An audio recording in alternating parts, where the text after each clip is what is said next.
On Tuesday, April 14th, 2009, Edwina Gray started making farts that were not her own. But that's beside the point right now. Similarly, this is not the story of a man with a duck's penis. He is a normal man, well-built and handsome, with a big head of hair and fabulous beard, in fact. The only different thing about him is that he has the penis of a duck. But as I said, that's his story and not ours. Let's regroup.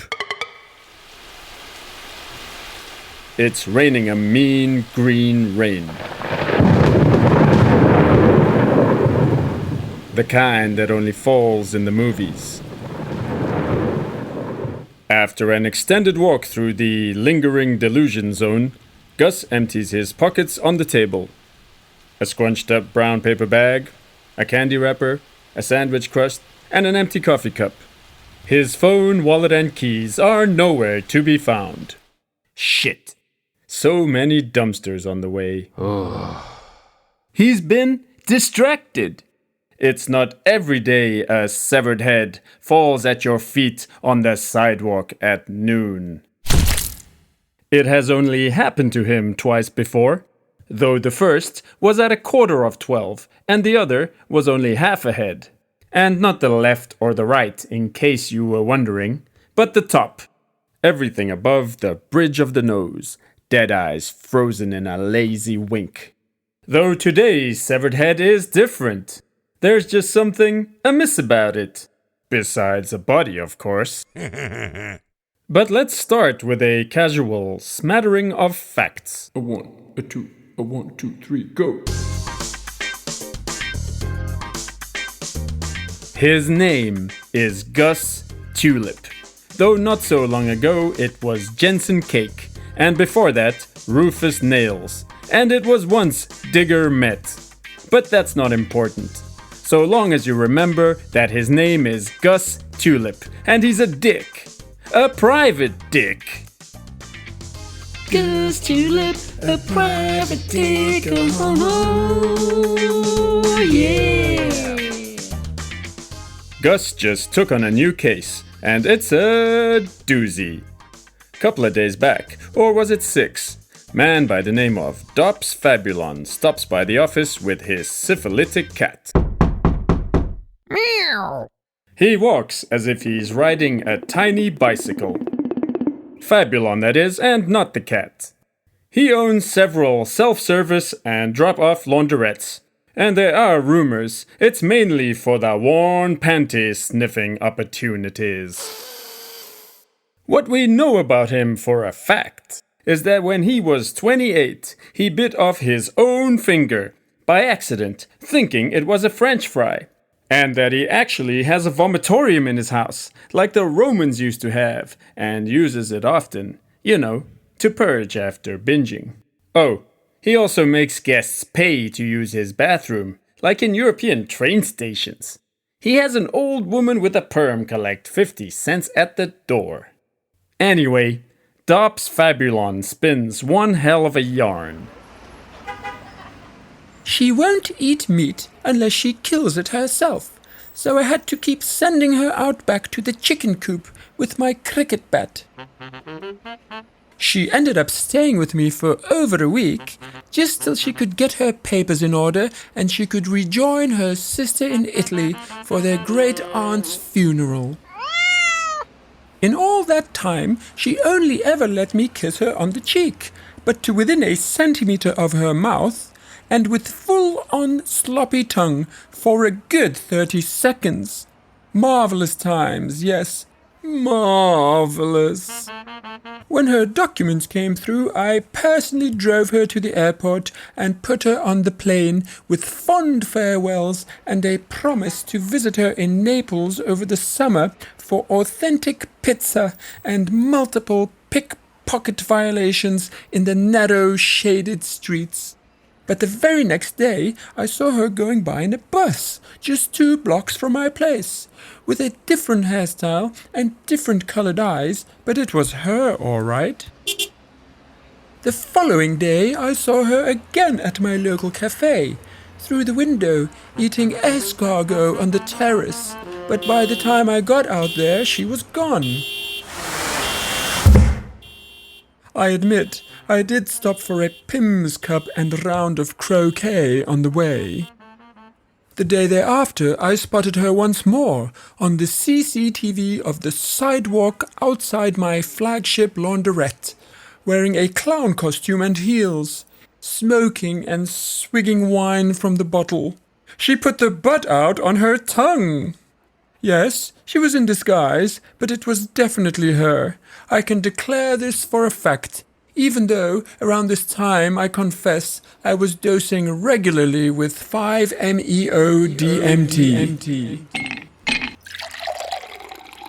But it was assuredly her each time, and if not her, then it was certainly she. Oh, tar.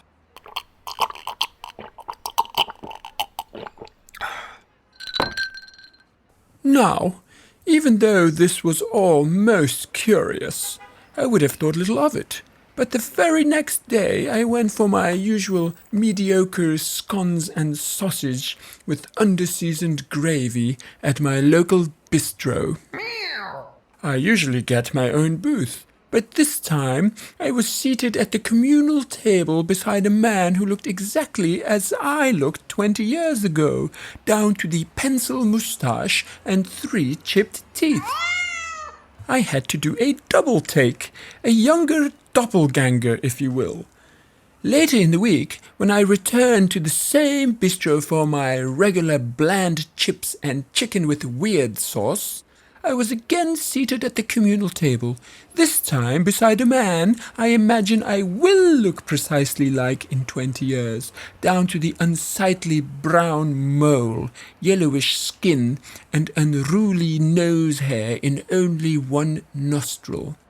An older doppelganger this time, you see. Naturally, I struck up conversations with both the men, but each claimed not to speak English, and neither seemed struck by my likeness. I left, feeling anxious. This confluence of odd events is no coincidence, you see. There are conspiracies afoot, plans, hierarchies, backs being scratched. Nasty things afoot, I tell you. Nasty. Yeah, this last line really betrays his upbringing. Dops Fabulon isn't really posh. That's not even his real name, by the way. It's something like Dennis Potts. His father was a dock worker, and his mother a wet nurse to the criminally insane. Fabulon is an obnoxious creature, and Gus doesn't know how much of his story to believe. 12, 33, or 68%. But he takes the case anyway. Dops gives him a contract to sign, pronouncing it contract, as if describing a place to hang vaginas.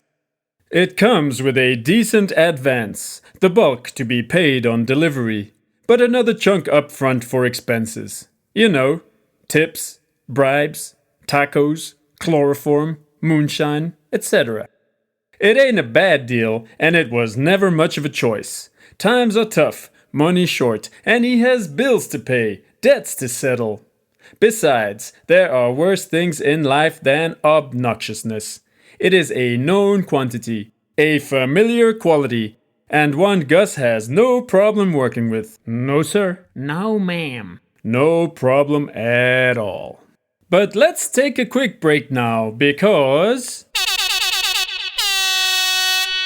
this portion of the program is brought to you by Limboland. Do you dream of running around with little knowledge of what's going on, when it will or won't happen, and if any of it will ultimately work? Of doing one thing after another with extensive delays and no results? Well, now you can! At Limboland! Limboland, Limboland, don't get it done at Limboland. At Limboland, we offer an extensive program consisting entirely of loose ends. feel the deep magic of finding absolutely no closure. Let atonality wash over you until the...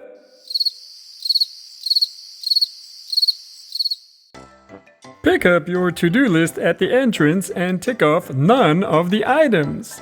In fact, more items magically appear on it throughout your visit, so there's always more to not get done. At Limboland, there is so much to choose from and not to achieve.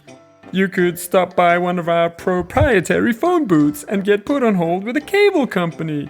Or simply have the line go dead after following 8 confusing electronic prompts to finally reach the right department. You could stand in a very long line that turns out to be the wrong line for what you want to do. And then in another even longer line with a counter that closes for lunch break just as soon as you get to the front. Or buy crypto through one of our third-party agents who will immediately lose the login details for your wallet. Whatever you choose, we can guarantee that nothing will work out.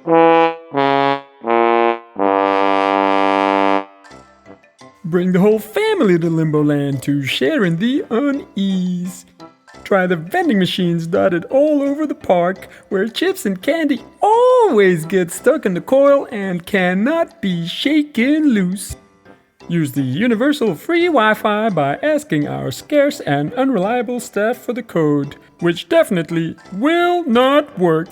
And when the next code does, it only connects for a minute before asking for the password again, which will not work the second time.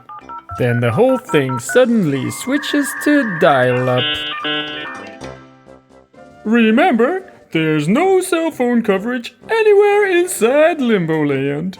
Especially not in the designated hotspots.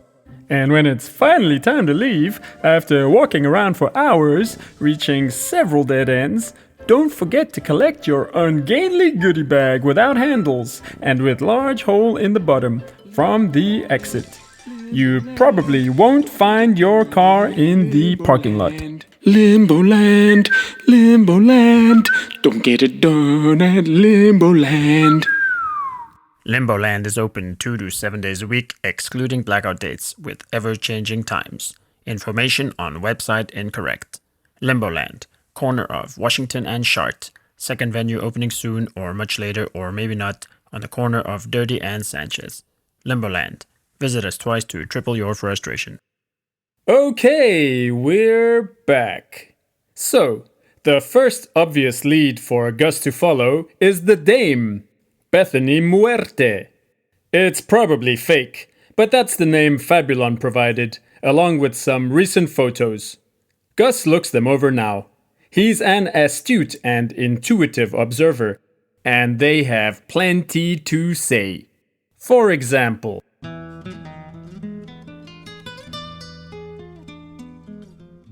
straight off the bat, it's clear that Bethany Muerte is a risky road crosser with a penchant for poorly cooked rice. Clumpy, stolid, clingy, yum. She is damn good looking, mark it down, and robustly sexy. But any fool could tell you that, and we only rely on foolish opinions 5/8 of the time here. Seriously though, she's one hell of a dish. In every photo, she looks directly into your eyes in a deeply personal way, as if you were alone together in a high-end hotel room in the very first days of a passionate love affair. Her smile can make you adore a cappella, detest perfectly ripe avocados, and invite you to make a large, blind, can't-miss investment in the Lithuanian property market through a friend of a friend. In fact, in every way, Bethany Muerte is a tight, delicious, perfectly proportioned dame. In the one photo, at the abattoir, that flap of ass curves so perfectly below her jean shorts that you can finally just shake your head and give up on making sense of the world, because nothing that smooth and ideally proportioned could exist in a world you pretend to understand. But Bethany is not only about that ass. It's formidable and just plain preposterous for sure, but when viewing her in totality, perhaps dramatically from above, zooming out via a skillful drone operator, there is so much more. In every photo, it's as if a Dutch master painted her. The light just seems to sit on her that way. Now, Gus is a professional of sorts with a job to do, so he drinks gin and studies the pictures further till they whisper, gossip, tease, and then shout. And so it becomes clear that Bethany is, for example, skilled at walking through dense festival crowds holding multiple beers without spilling a drop, and also adept at eating crunchy cucumbers softly in crowded rooms while acquaintances nap on couches nearby. Miss Muerte can't remember if she's ever been to Rome, and she doesn't care. She's the type to dig under several pieces of rock sugar to get to the one she likes best. The type to eat kiwis like hand fruit, skin and all. And not only kiwis, mind you, papayas too. No, surely not papayas. Yeah, papayas too. The lowdown on Bethany Muerte is that while she might not always know someone, she always knows someone who knows someone. It's clear she's as fond of sadness as she's ever been of glee. She's got major baggage, sure, but it's all Samsonite, Toomey, and Rimowa. She prefers starting fires to starting families, and is always disappointed when the soup of the day is pumpkin. Miss Muerte is a hooligan in mascara. She'll fuck your great uncle and like it too, because damn it, she appreciates a touch of droopy foreskin now and again. Yes, many are haunted by their personal demons, but she searches them out and invites them over for meatloaf and grits. Nutloaf for the vegans. In fact, she's mighty upset she hasn't done nearly enough with them yet. Anyway, that's what Gus Tulip gathers from an initial peek at the photos. And though it's a good start, it's not enough. Yep, it's time to pay another visit to his number one informer. A man with a read on all the goings-on in town and all around. The snitch with the never-ending itch. The one and only Pedro Beans. There's absolutely no time to waste. Every second counts. He must get to Pedro right away. But first, Gus has some business to attend to. Just a couple of pressing personal matters, you know. For starters, he has to cook some more K. He's running low, and at his level of intake, cooking your own is the only sensible thing to do. In the afternoon, he does a few lines, drinks 3 Negronis, and stops by 8 Vice Larry for a few quick clips from his custom-built taser.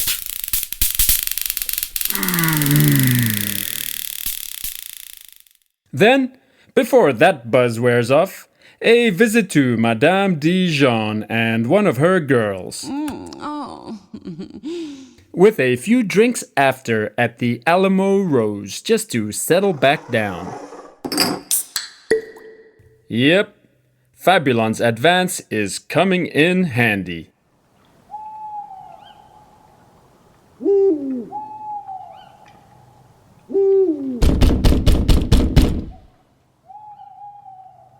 It's after midnight, the next day, when Gus knocks on the heavy trapdoor leading to the basement where Pedro has recently taken up lodging.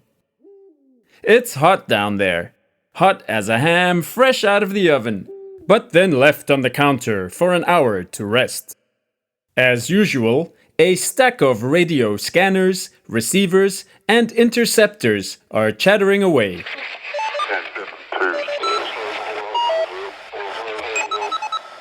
Pedro has grown a goatee and put on 20 pounds, but his motor mouth has lost none of its punch. I can't believe you're working for Dops Fabulon, man. I see his last month. He talked to me like a crow, like a dirty, dirty crow.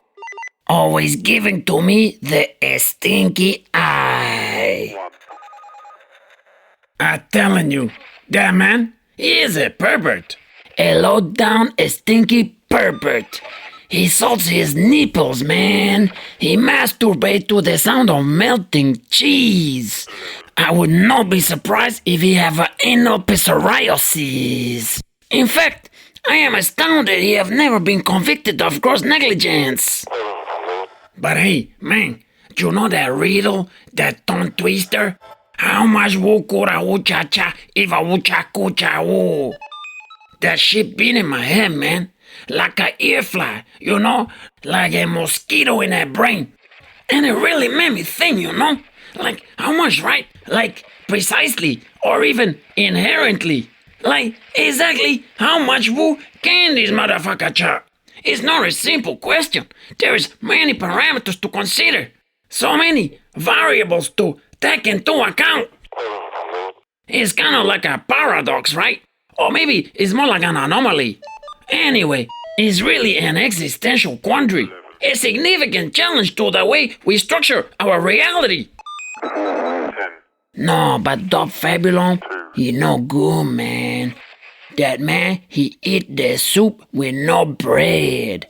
I'm telling you, with no bread at all. That's just plain uncivilized, man. And he wears sock in the shower, man. Totally naked, but with sock. And you know what else I heard? I heard his panties smell like a walrus. A fucking walrus. But forget about all that, man. You didn't come to Pedro to talk about no Dops Fabulon panties. You wanna know about Muerte. And lucky for you, my friend, I know a little something about it. For the right price, you can know about a Muerte too.